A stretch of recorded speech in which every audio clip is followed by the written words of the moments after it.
Hello student. Question number 3 jengminasi class 10 mathematics ki ka Manipur board kini. Question number 3 sida khoi jenggadoi kaino so that the product of two consecutive even integers is divisible by 8 haibani ka. Haibidi two consecutive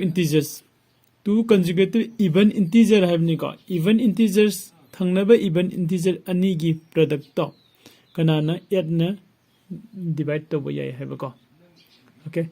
अदुदि अखोय first even integer अनि लौसिनबा मथौ तारे हानको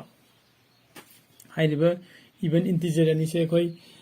late तौसिलसि को अखोय से आई से solution इरगे को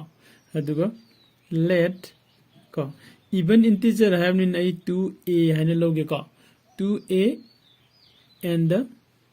2a plus 2 को हारिबसिगी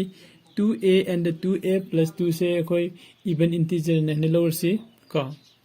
करम इवन इंटीजर ओइदिनो को मासे b any को any नसागी अखोय क्वेश्चन द हारिबा two consecutive even integers को even integers यारे को 2a ga 2a plus 2c ga अखोइना Kanan हेलोर से इवन इंटीजर ने को अदुदि मखगी प्रोडक्ट हाइरगदि माने प्रोडक्ट ऑफ 5 ने को इंटीजर ने लौरे एंड कैलानी देयर प्रोडक्ट दि मखगी प्रोडक्ट को आदि देयर प्रोडक्ट सिना अखोइ 2a को into 2a plus 2 याको even integers ngachagi two consecutive even integers ko 2a ga aduga 2a plus 2c ga ne lore ko adui matung da ngachagi two consecutive even integers ani sigi product se 2 ko equal to 2a into ko 2a plus 2 sina ko gi magi product ni haina lore se ko okay adudi ताबद खोने young जाइसे कइनो S पर इक्लूड्स को division lemma आई छने सामने इगे को S पर इक्लूड division lemma की मतुंग इन करी हाबो को इफ a and b से करी टू पॉजिटिव इंटीजर्स ओरब नत्रगा कोई एनी इंटीजर्स ओरब को असि हारिबा अनि से टू इंटीजर्स ओरगदि टू इंटीजर्स ओरब तो इतादि देन को माना हाइ से कइनो a से equal to b q plus r हाइबनि को ओके a से equal to b q plus r हाइबने अदुगा सिदा लैरिबा r से a सिना कोई डिविडेंड नि b सिना डिवाइजर नि q सिना कोशेयर नि अदुगा r सिना रिमाइंडर नि सिदे खोइ हाना खंगि नत्रा अदुदि सिदा लैरिबा खोइगी r से कदाइदे लगे है कांद where r से 0 दगी को less than greater than or equal to 0 is less than or equal to r or less than b होइगदबो को r से 0 होइबजाय नत्रगा 0 दगी चावो या दुगे b दगी दि पिकपो होइगदबनि हाइबने को अदुदि खोइना मंग साइगी सिदा लैरिबा b से मागी डिवाइजर ओइरिबा b से मासे हजे खोइगी कनो सिगी मतुंगिना एग्जांपल सिगी मतुंगिना को से खोइ को डिवीजन बाय 2 हाइबने अदुगे इवन हाइबने को इवन नंबर लापनि b से 2 ने हने लेट तोक्सिंगे को से सपोज इन हजिक लेट को कोई इंटीजर b ऐसा कोई b से इंटीजर ने है नत्रा इंटीजर b से is equal to 2 है ना कोई लेट तोक्सिलसि को अदुदि देन कई दौरनी ऐसा कि a दो equal to twice q plus r तारमनी को ताई को अदुगा एंड कोई सी मखा ताबद कोई लाल कई लग जाए दुईटा डी को ꯑꯗꯨ ꯑꯣꯏꯇꯥꯔꯗꯤ ꯑꯩꯈꯣꯏ ꯀꯩꯗꯧꯕ ꯉꯁꯥꯏ ꯑꯩꯈꯣꯏꯒꯤ ꯕꯤ ꯀꯩꯅꯣꯁꯦ ꯑꯩꯈꯣꯏꯒꯤ ꯂꯩꯔꯤꯕ ꯀꯩꯅꯣꯁꯦ ꯑꯩꯈꯣꯏꯒꯤ ꯀꯔꯤꯕ ꯑꯦ ꯉꯁꯥꯏ ꯑꯩꯈꯣꯏꯅ ꯂꯧꯁꯤꯟꯈꯤꯕ ꯏꯟꯇꯤꯖꯔ ꯑꯦꯗꯣ ꯀꯣ ꯏꯟꯇꯤꯖꯔ ꯑꯦꯁꯦ ꯀꯅꯥ ꯀꯅꯥꯒꯤ ꯐꯣꯝꯗ ꯂꯩꯕ ꯌꯥꯏ ꯍꯥꯏꯔꯀꯥꯟꯗ ꯀꯣ ꯁꯤꯗ ꯑꯃꯨꯛ ꯍꯥꯏꯔꯁꯤꯗꯗꯤ ꯀꯣ ꯁꯤꯐꯥꯎ ꯂꯩꯔꯦ ꯗꯦꯟ ꯗꯤ integer a से को कना कना की फॉर्म द लेबे जाए is of the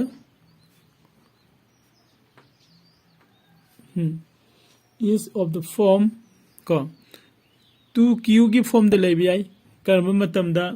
r ना 0 ओइबा मतम दा को r 0 ओएगा दी 2q मोएनी a से को अदुगा अतोपा मने करी and करी ओइबा जाए n हाइगरा और ओइना हाइसिको और नत्रगना 2q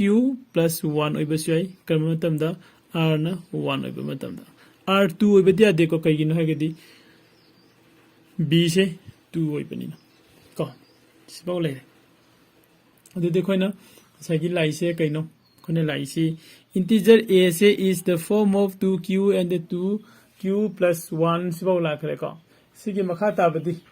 कोई ला से if a से ना equal to कना का मानबा 2q का मानबा मतम दा माई प्रोडक्ट से क्या ताबनो जिंग असिबो को माई प्रोडक्ट से को 2a into 2a plus 2 है बनी नट्रा सीधे क्या तारे 2a a की जगह सीधा कोई 2 into 2 को 2q ला असी को a की जगह सीधा अदुग ब्रैकेट में नंगदमु 2 into 2q को अदुग plus 2 ने लाइको याइको अदुग सिगी मतुंग ददी equal to 2 to the 4q तारे को अदुग मनुंग द क्या लेरबा सिदा 4q में लेरे plus 2 में लेरे को अदुदी होरेन सिदगी 2 म खोय कमल लौथरोपा याब्रा याइको 2 म कमल लौथरोसी 4 into 2q हेलसी अदुगा मनुंग ददी 2q लेहोरनी plus 1 को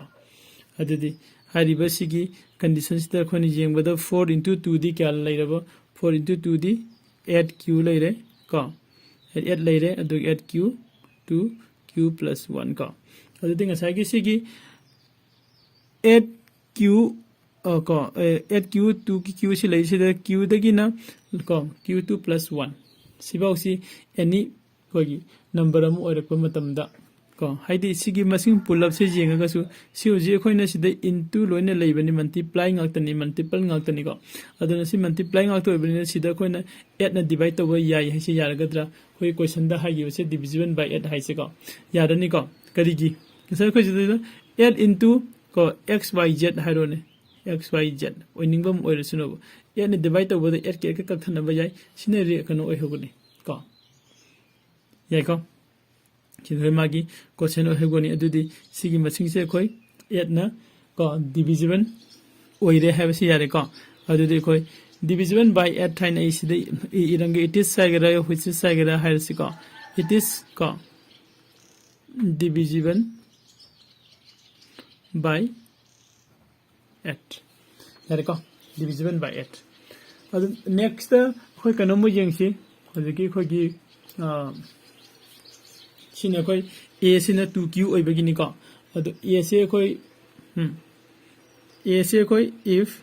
को a से इक्वल टू 2q plus 1 सिगी 2q plus 1 सिमु येसि को ए 2q plus 1 अते 2q plus 2 नि को इवन नंबर ओइबगी सुमब्राइसा कदाइदन 2q कदाइदगे कोन लौगिबतो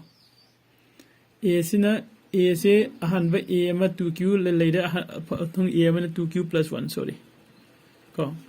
2q plus 1 2q plus 1 ओइबा मतमदा ngасai ko gi sigi 2a magi product से 2a plus 2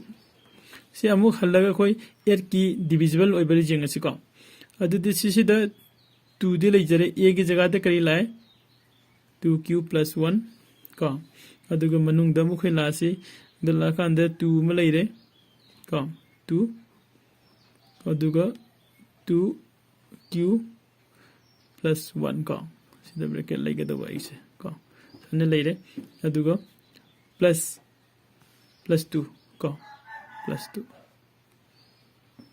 ओके देखो कितने सने इनरे को अंदर कितने नाल हल्के अंदर सिदा 2 लेजरे सी अदुगा 2q plus 1 में लेजरे को ब्रैकेट मनुंग सिदा मसाइकी सी ब्रैकेट से हांगदोक्सी 2 गा 2 गा इनटू तोरदी 4q तारे को अदुगा plus 2 में तारे अदुगा सुमना कंदना ओके सिसु लक्सो kasi अदुगा plus 2 मसाइ लेरसी देखो दुदी नेक्स्ट कोई मुजेंग फजाइसे कइनो इक्वल टू 2 को 2q plus 1 सिमा लेरे अदुगा सिसिदा 4q plus 4 अम तारे को 2 गा plus 4 तारे को अदुदी असिगी 4 अनि सिदगी 4 अम लौथोरे असि 2 लेजरे 4 अनि लौथोरे 2 into 4 को अदुगा 2q plus 1 सिमा लेरे अदुगा q plus 1 तारे को सिदा 4 लौथोखदी q plus 1 तारे अदुदी हजिकसु कनो से लाब्रा हाइदी 2 गा 4 गा डिवाइड तोरदी क्या तारबा 2q के मल्टीप्लिकेशन तोरदी 2 गा 4 गा 8 तारे को 8 सिदा खोगी मागी मल्टीप्लाई द लाइसे मल्टीपल इन लाइसे सी सिंगसिने को q plus 1 को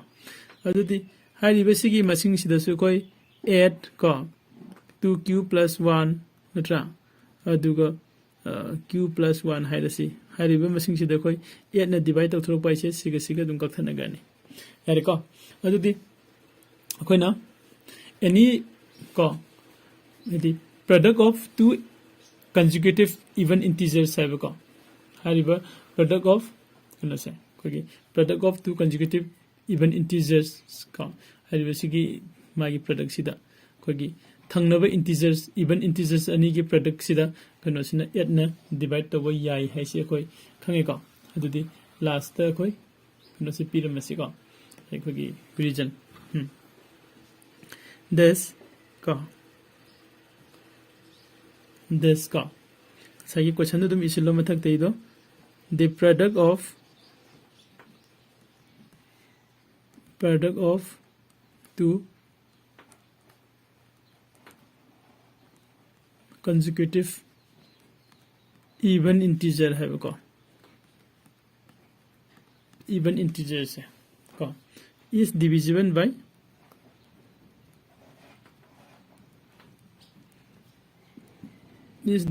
by kanana 8 को सिदा कोई क्वेश्चन नंबर 3 से लोइसिले को ngang द क्वेश्चन नंबर 4 की वीडियो बुंगाई मिनसी को वीडियो ngai boina अखोगी चैनल लमजिंग मेरा एकेडमी से लाइक सब्सक्राइब एंड शेयर तोबा कॉपी कन थैंक यू